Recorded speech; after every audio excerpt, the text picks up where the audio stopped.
Ya kembali lagi di Propaganda, program sepak bola untuk Anda. Mantap. Kenapa dia? Lagi ngambil cacing. Karena tadi kita Tadi salah ya. gimmicknya salah ya. Dan kita mau mancing ya. Aduh, soalnya saya keingetan Kak, saya kalau liburan ya waktu itu suka mancing. Oke. Di rumah nenek. Benar. Kalau Alika biasanya liburan tuh kapan sih Kak? Dan ngapain gitu? Kalau saya mengisi liburan itu biasanya dengan hal-hal positif. Kita jadi bijak. Alias tidur. Tapi kalau saya beneran waktu liburan biasanya ya standar anak sekolah sih. Tanah sekolah ya. Biasanya beres semester atau libur semester. Semester lu mah catur bulan. Benar juga tua. Biasanya tuh Juni Juni ya. Nah, itu iya. musimnya liburan buat di Indonesia lah. Sekolah ya, biasanya, karena naik kelas ya. biasanya atau break. Kita dulu kuliah juga segituan lah. Juni Juli ya. Dan biasanya ya saya standar sih liburan beneran kalau misalnya selama ini hektik dengan kegiatan yang biasa sekolah gitu ya. Pengennya tuh liburan di rumah aja gitu. Main game segala macem gitu. Karena gak punya temen ya. Liburan cuma gak diajak orang tua aja. Saya jadi penasaran Kak. Oke. Kalau pemain bola liburannya ngapain ya Kak ya? Benar juga. Kalau saya sih pernah lihat pemain Chelsea tuh naik di atas pesiar. Oh, di atas kapal pesiar. Minum. Iya, biasa iya, kehidupan iya. yang jauh dari sepak bola dia lah. Yang mana mungkin dia gak bisa melakukan itu di saat mereka kerja kan ya. Iya, saat mereka juga musim, jatuhnya ya. sepak bola kan kerja gitu. Kan gak mungkin curi-curi liburan gitu. Mereka harus fokus main tapi bola. Tapi ada yang gitu. curi-curi liburan Kak. Ada tuh. Neymar kalau gak salah. Maguire juga. Jadi si Neymar ini ya Kak tiap saya nggak tahu ya tapi dibilang sister. Oh sih. Sisternya ulang tahun, dia tuh selalu cedera Kak. Wah, buat pulang ke Brazil. Wah, alasan ya buat liburan ya. Mungkin itu acara keluarga. Acara keluarga ya, emangnya penting sih emang saudara tuh. Asal jangan jual barang ke saudara.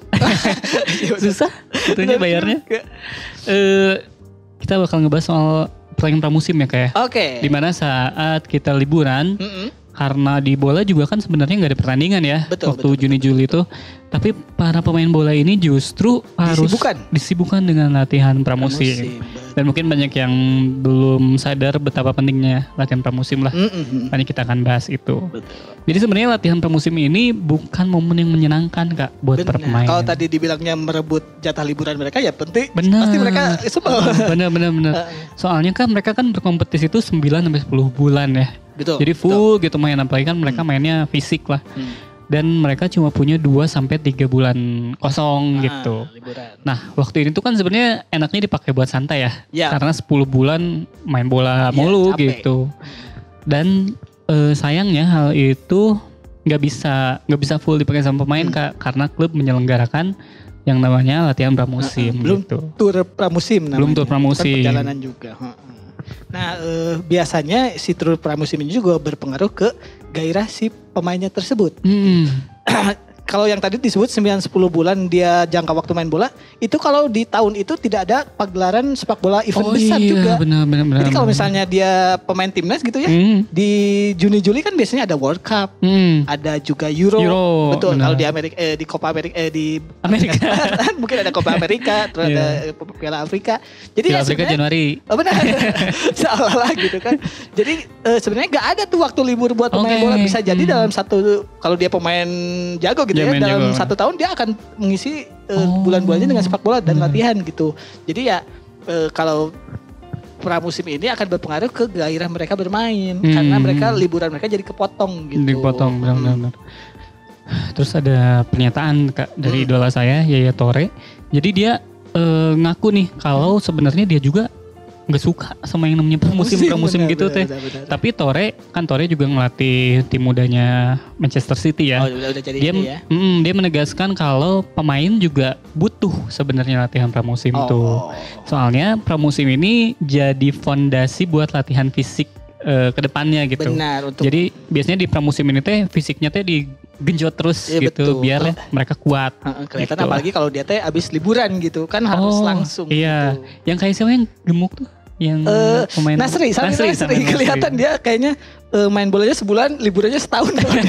Soalnya kelihatan banget. Lukaku pas di MU juga gitu Kak. Oh iya. Gede banget ya? Gede banget. Cuma pindah ke Inter jadi tampan lagi. Nah, tapi ya emang untungnya di pramusim ini faktanya si pemain bisa fokus di latihan tertentu. Oke. Jadi kalau misalnya latihan di 9-10 bulan tadi jangka bermain mungkin latihannya biasa gitu. Kalau di pramusim itu biasanya bisa lebih khusus.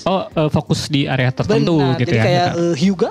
Wah, ini kan khusus buat menendang doang gitu. Kalau pramusim dia bisa fokus menendang. Nah, lewat kemajuan teknologi di teknik pelatihan klub masing-masing juga sekarang jadi kebantu si pramusim ini adalah ketika dia mau latihan tendangan bebas atau dia mau latihan khusus di fisik. Jadi kebantu di pramusim. Jadi dia lebih bisa fokus ke bidang tertentu. Gitu. Iya. Jadi ya ketika nanti pertandingan sudah atau kompetisi sudah berjalan, si pemain udah bisa melengkapi itu dengan skill yang dia dapat di kompetisi. Di kompetisi itu benar banget. Nah, kita kan ngomongin lagi soal meningkatkan kondisi fisik yang tadi ya Kak ya. Jadi latihan pramusim ini jadi penting karena saat kompetisi udah berjalan bakal susah Kak buat pelatih untuk meningkatkan fisik gitu. Karena fokusnya tuh ya ke taktik. Betul. Kan apalagi kalau jedanya pendek-pendek ya. Misalkan main Sabtu, main lagi Selasa, main lagi Sabtu gitu. Betul. Itu kan seminggu jedanya bisa 2. Si tim ini kan harus recovery dulu, harus apa dulu, belum ngomongin soal taktik. Jadi penting lah untuk kondisi fisik. Nah, Alika kayaknya bakal seneng nih Kak kalau dilatih fisik. Ya. Sama Rizky Ridho. Enggak dong, saya mendingan sama Vicky Burki. Dilatih fisiknya. Nah, jadi, yang berikutnya? Benar, berikutnya. Ada pemusatan latihan atau tadi tur pramusim. Tur pramusim. Jadi biasanya kalau misalnya tim yang besar, ini sih tim besar ya. Tim kecil mungkin nggak biasa, tapi mereka tuh melakukan pramusim itu biasanya ke negara lain. Ke negara lain. Benar. Jadi sesi latihan ini jadi beda karena pemusatan latihannya ada di negara lain atau yang mendukung dengan latihan tersebut. Jadi misalnya kalau bola itu biasanya mereka bermain di dataran tinggi supaya melatih pernapasan mereka gitu. Jadi lebih terlatih. Ada juga biasanya pelatih atau staffnya melihatnya yang ke tempat yang lebih hangat. Jadi biasanya mereka ke Asia. Pramusimnya ke Asia. Jadi sebenarnya ada pro kontranya karena mereka bisa kehabisan stamina di perjalanan. Jadi capek dengan perjalanan jauh. Ketika pramusimnya latihannya di pusat pelatihannya mereka capek juga. Capek gitu. 2 kali ya. Betul. Justru ya. Cuma kalau mau latihan pernapasan gitu cocoknya di Cina Kak. Kenapa tuh? Sambil latihan kungfu. Naik. Mau jet li gitu. Naik benteng Cina bolak-balik. Tapi bawa air kan. Waduh. Terus Kak pramusim juga bisa meningkatkan kebersamaan sebenarnya. Bonding benar. Kayak di akun Persib tuh dia kalau nggak salah tuh ke Pangalengan atau kemana gitu ya. Yang ngarung jeram Kak. Jadi di pramusim ini beberapa tim juga melakukan games ala tidak perlu latihan gitu. Benar banget. Tapi satu hal yang di garis bawahi juga tidak selamanya momen pramusim ini jadi bonding. Jadinya karena bisa jadi momen kompetisi antar sesama punggawa gitu. Pemain. Malah jadi persaingan gitu ya. Gak semua pemain tuh berniat berteman dengan sesama timnya gitu kan. Tetap ada persaingan gitu. Apalagi kalau misalnya di posisi itu ada 3 atau 4 pemain yang posisinya sama gitu ya.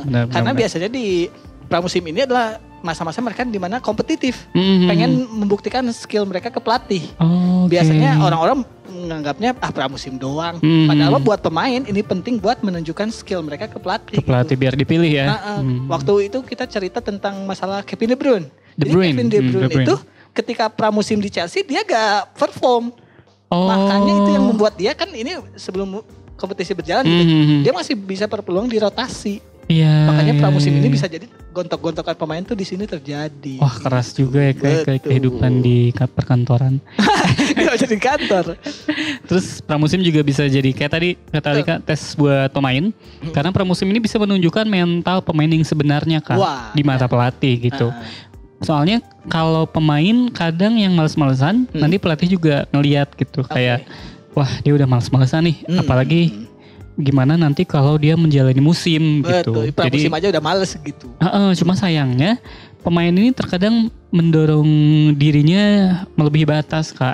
Jadi berpotensi justru cedera di pramusimnya. Itu paling sedih ya. Itu paling sedih. Belum jalan tapi udah cedera. Nah tapi yang terakhir mungkin yang pramusim ini tidak hanya menakutkan sebagai bagi pemain tapi juga buat manajer. Justru sama manajernya juga. Benar, karena Ya ini tuh kayak uji coba buat manajernya gitu. Kan biasanya pramusim dilihat sama fansnya tetap gitu ya.